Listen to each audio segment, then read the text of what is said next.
हमारे शहर आगरा में मुगल एम्पायर के आर्किटेक्ट का एक ऐसा मदहोश कर देने वाला स्ट्रक्चर मौजूद है जिसे पूरी दुनिया ताजमहल के नाम से पहचानती है।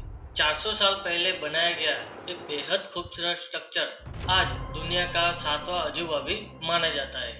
इस अजूबे को बनाने में 20,000 से भी ज्यादा मजदूर और कारीगरों ने पूरे 20 साल तक अपना खून पसीना एक किया था।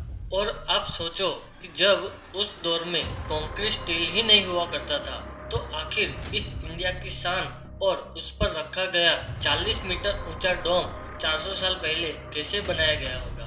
42 एकर्स में फैला हुआ इस दुनिया का नायाबी अजूबा जहां अपने अंदर खूबसूरती की नई मिसाल कायम किया हुआ है, वहीं इसके ऊपर गम और उदासी के बादल अभी तक मंडरा रहे हैं। और आखिर क्या वो वजह है कि ऐसे अब्जों करोड़ों के बनाए गए प्रोजेक्ट की खूबसूरती अब खत्म हो रही है और आने वाले वक्त में इस अद्भुत कलाकृति का अस्तित्व भी खत्म हो सकता है।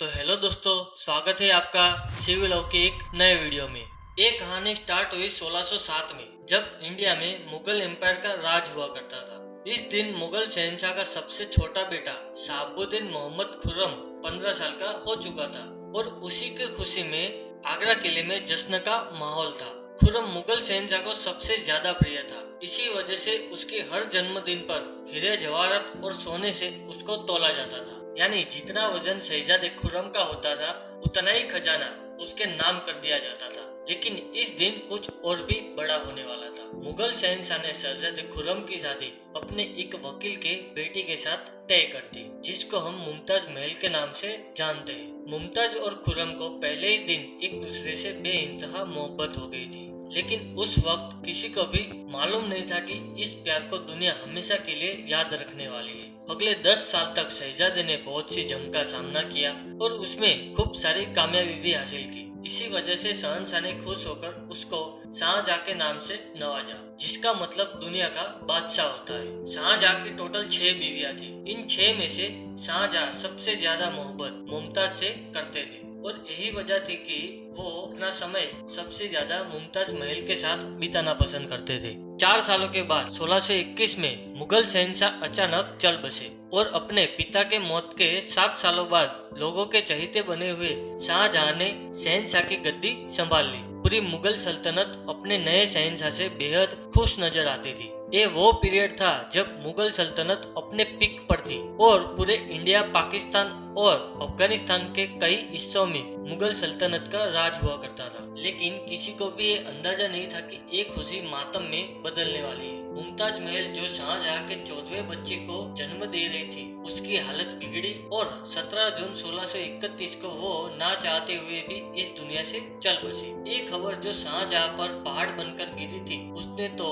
इनकी दुनिया ही खत्म कर डाली। शाहजहां की सबसे पहली मोहब्बत अब इस दुनिया को अलविदा कह चुकी थी। मुमताज महल ने मरने से पहले एक आखिरी ख्वाहिश की थी। वो चाहते थे कि उनकी कब्र दुनिया के सबसे खूबसूरत महल में बनाई जाए। इस टास्क और मुमताज महल की आखिरी ख्वाहिश को पूरा करने के लिए शाहजहां ने अपनी सारी दौलत और पूरी जिंदगी इसमें लगाने का फैसला कर दिया। मुमताज के गुजरने के 6 महीने बाद ही 1632 में ताजमहल के कंस्ट्रक्शन का काम स्टार्ट कर दिया गया। करीब 20,000 से भी ज्यादा मजदूर और कारीगरों को सल्तनत से इकट्ठा किया गया। सबको शाहजहां के हुक्म पर आगरा बुला लिया गया, क्योंकि मुमताज की कब्र यमुना नदी के पास मौजूद थी।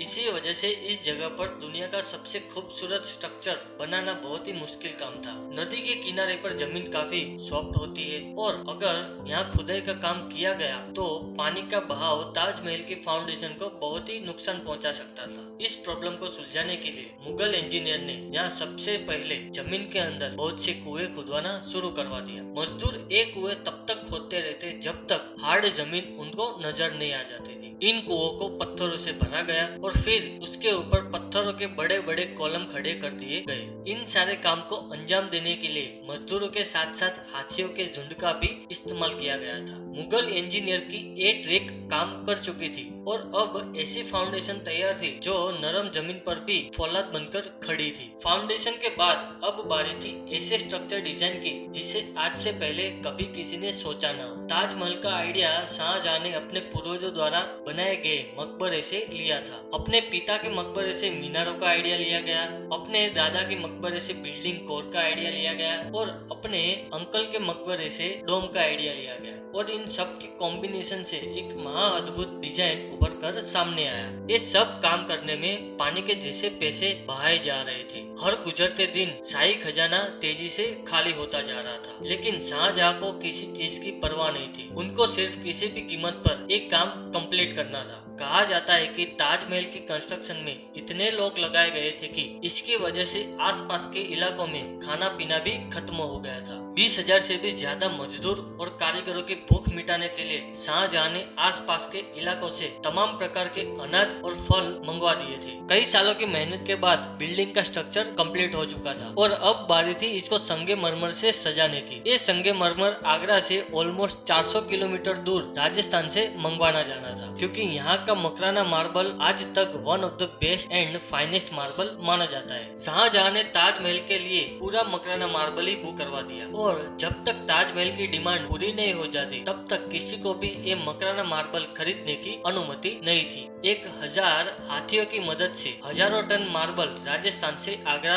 मंगवाया गया। ताजमहल का ये बेहद खूबसूरत डोम इतना बड़ा है कि जिसे आप आंखों से देखते ही हैरानकृत हो जाओगे। आजकल ऐसे डोम बहुत ही आसानी से स्टील की मदद से बनाए जा सकते हैं, लेकिन 400 साल पहले 40 मीटर ऊंचे डोम को बनाने के लिए उनके पास पत्थरों के अलावा कुछ नहीं था। ताजमहल की फिनिशिंग के लिए इसको पेट्रा डोरा और पर्चिन करी से जड़हरित किया जाना था। पेट्रा डोरा एक ऐसी कलाकारी को कहा जाता है जिसमें मार्बल को बहुत ही बारीकी से कीमती पत्थरों की शेप के हिसाब से तराशा जाता है और फिर पत्थर को यूनिक पेस्ट से चिपकाया जाता है। ताजमहल पर इस्तेमाल होने वाला पेस्ट कोई आम पेस्ट नहीं था। काफी रिसर्च और लेबोरेटरी टेस्ट के बाद मालूम पड़ा था कि ये पेस्ट सीरा, लेमन जूस और संगमरमर पाउडर को मिलाकर बनाया गया था। वही सेम पेस्ट आज भी ताजमहल की रिनोवेशन में इस्तेमाल किया जाता है और साथ ही ताजमहल को ऐसे डिजाइन किया गया था कि जिसे मेन गेट के पीछे से देखे जाने पर बहुत ही बड़ी लगती है और जैसे ही अंदर की ओर बढ़ा जाता है तो ऑटोमेटिकली इसका साइज छोटा होते जाता है। दिमाग को चकरा देने वाली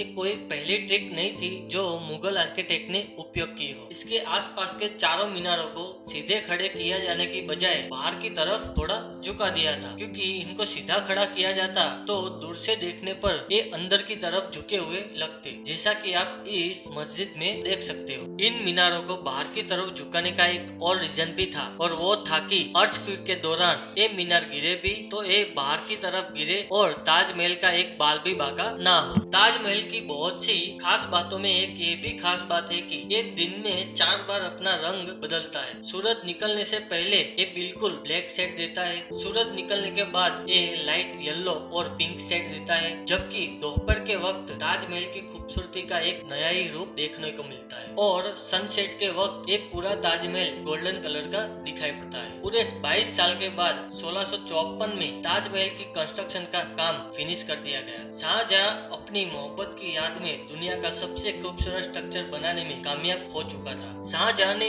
इस खूबसूरत इमारत का नाम अपनी पसंदीदा बीवी के नाम पर ही रखा। मुमताज महल से इसका नाम ताजमहल रख दिया गया। शाहजहां का ये सबसे महंगा प्रोजेक्ट फिनिश तो हो गया था, लेकिन इसने मुगल सल्तनत को तबाही के किनारे लाकर खड़ा कर दिया। 4 सालों के बाद यानी 1658 में शाहजहां और मुमताज का अपना ही बेटा घड़ी को एक दूसरी ही दिशा में ले गया और खुद मुगल एम्पायर का शहंशाह बन गया। शाहजहां जो पिछले 30 सालों से राज कर रहे थे उसको कैदी बनाकर आगरा किले में बंद कर दिया गया। वहाँ सिर्फ एक ही फैसिलिटी शाहजहां को दी गई थी कि जिस कमरे में उनको बंद किया गया था उसकी खिड़की से वो सिर्फ ताजमहल को देख सकते थे। 8 साल कैद में रहने के बाद 74 की एज में शाहजहां भी इस दुनिया को छोड़कर चल बसे। शाहजहां का अब मुमताज को दोबारा मिलने का वक्त आ चुका था और उनको भी ताजमहल में ही दफन कर दिया गया।